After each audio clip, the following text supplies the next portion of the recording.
So today we are going to pick up a 1950 Packard that's been sitting for at least 40 years.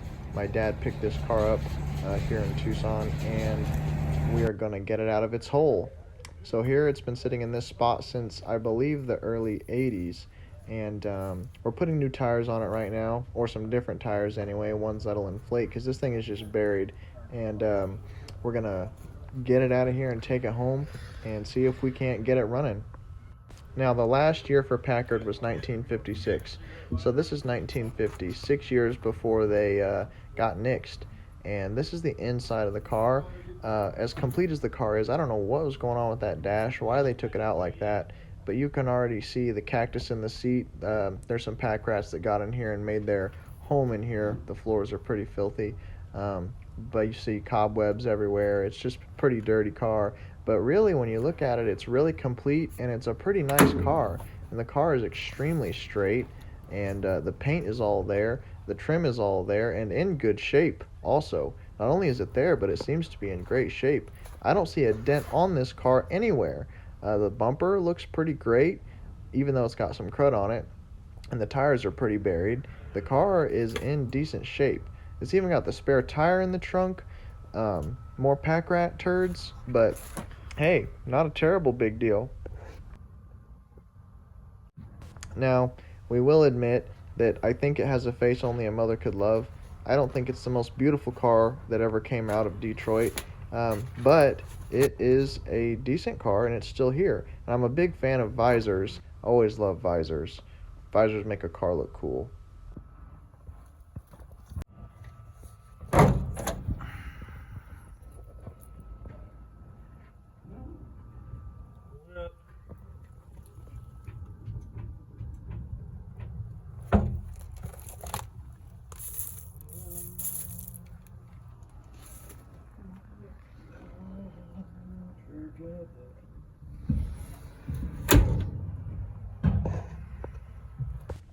Everything seems to be intact engine-wise. You can see more pack rat turds on top of the motor. I mean, they made their home everywhere in this car. Everywhere. It's all over the place, front to back. So my dad's putting new tires on it right now, and we'll try and get a chain on it and drag her out of here. Now I'm trying to figure out how to get these fender skirts off, because the car is so low to the ground that you can't put another tire on it without getting the fender skirt off. So kind of confused at first on how to get these fender skirts off, because there's not like a clip.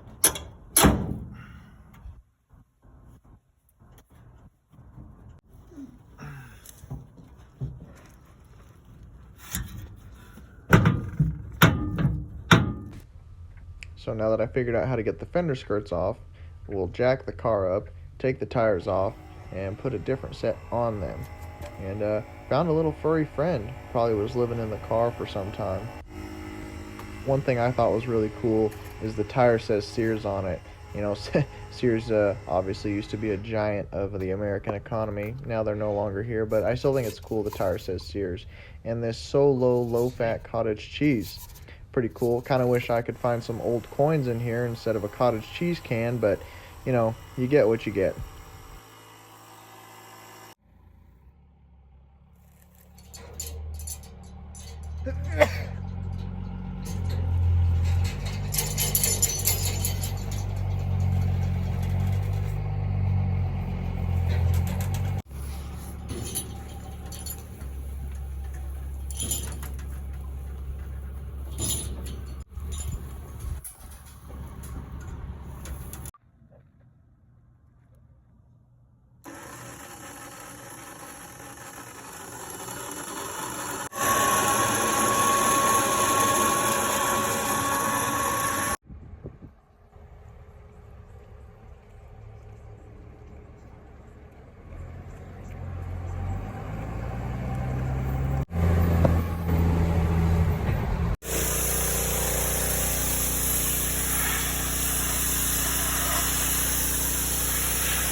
See how those cactus aren't brown and dead and they're green? There's a pack rat that's been living in here pretty recently, and by the look of all of this stuff, there's probably been like generations of them living in here. So they've been in here for a long time making their home. So yeah, that's not even including all the stuff we've taken out of it already. Look at all that.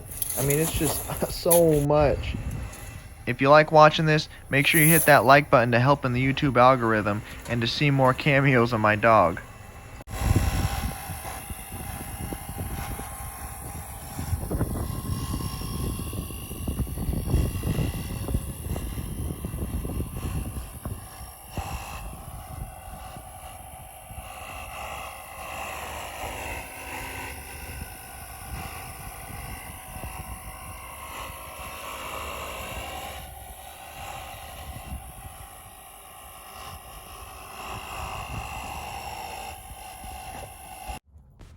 Now that it's washed and cleaned as good as we can get it, we're going to get under the hood, we're going to take the spark plugs out, and we're going to start on the process of trying to get it to run. Break off. Oh. That was way easier than I thought. Oh, wow. Are they loose? Cool. Very surprised. Wow. I thought they were going to be a total different story.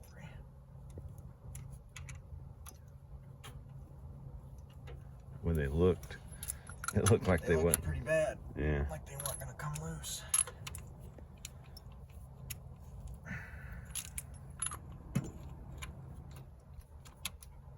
Yeah, that's not hard at all. Get the last one. Yeah. Make sure that stuff don't end up down the cylinder, I guess.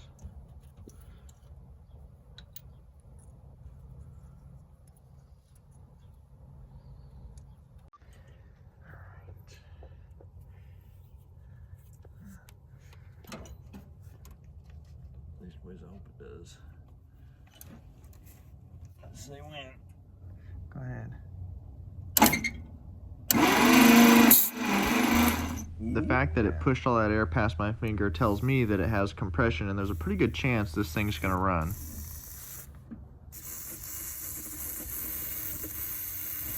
That's plenty. Yeah.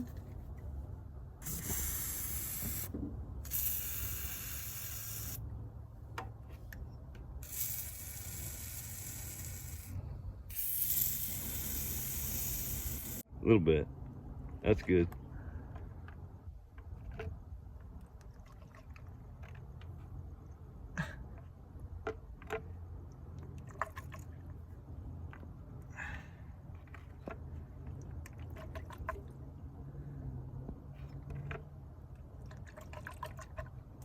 Hell yeah.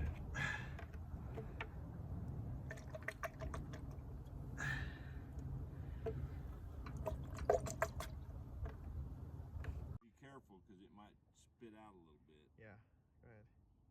Nope, I just didn't.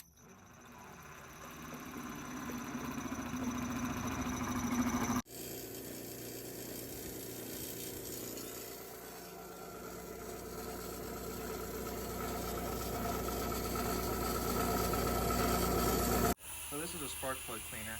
I know we just cleaned it on the wire wheel, but this will sandblast the tip of this, and then this right here is a spark plug tester where it'll actually put spark to it and see if it will work in the car. So we gotta select the right boot. So you put this spark plug in the hole because it sandblasts it. This one's too small. So this one's a little bit bigger. That'll work. And then this has two settings. Kind of hard to see. It says air blast and abrasive blast. So we want the abrasive one.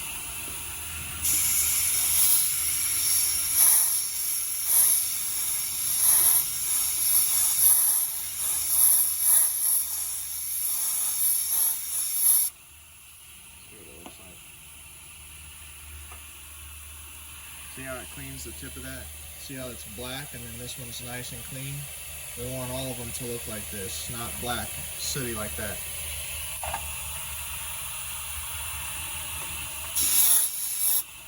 And then when you get done with the sandblasting, you use the air blast to clean off the sand that might get in there. This is a spark plug tester. The testing portion. This is an old plug.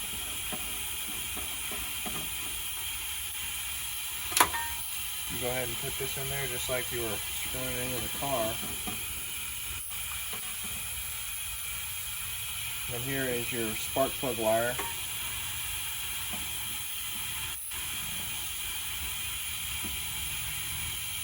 Dial.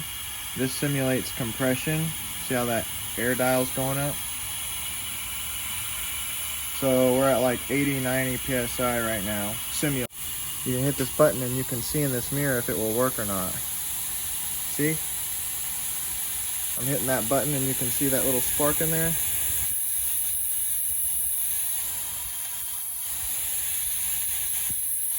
That means that that spark plug will work inside the car. So now that all the spark plugs have been cleaned and tested and they all seem to work, go ahead and stick them back in the spots they're supposed to be in. We'll put the plug wires on top of them and we'll try and give it a start. Check this out though, this is really cool. Let me see if I can see on one of these. See that right there? Packard. These are the original spark plug wires. These are Packard spark plug wires. It's pretty amazing that these are still on there. This car is 1950, so that's 50, 60, 71 years old. These spark plug wires have been on this car. Isn't that amazing?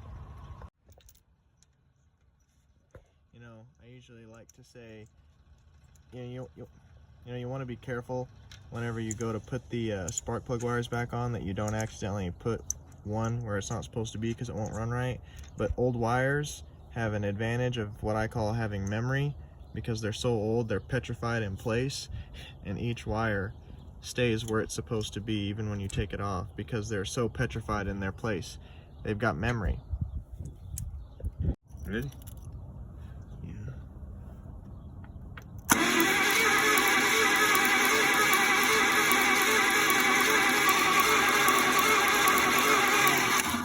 Working? Yeah.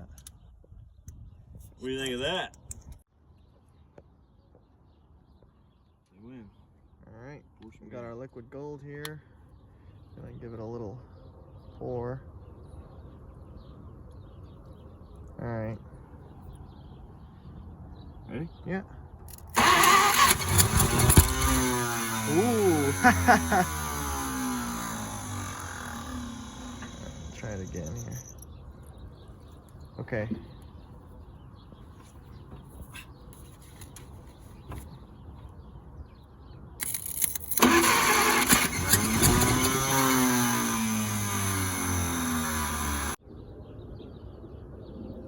Okay.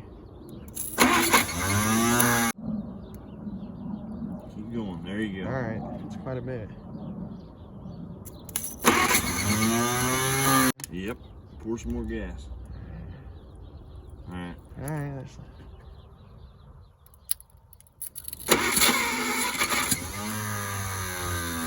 Pour it down and use... Ready? Yeah, but it might backfire and I don't want that bottle to catch on fire and catch your hand on fire. Alright. Ready? Yeah.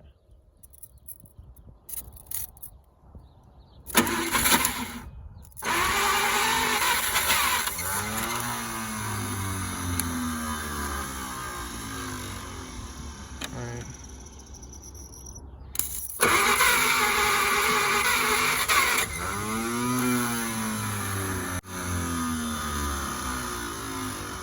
That's good. She should go.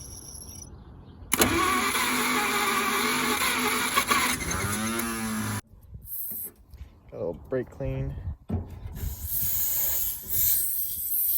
Okay.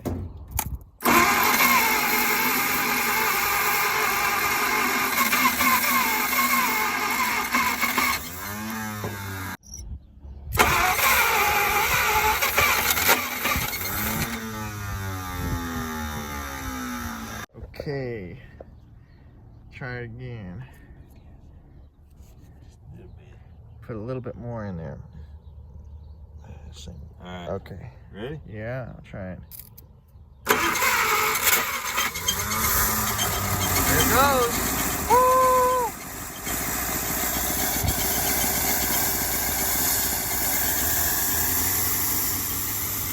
Watch out, stop. How's it going? Did you hear it? Yeah. Why was it going forward? Oh, look at all that.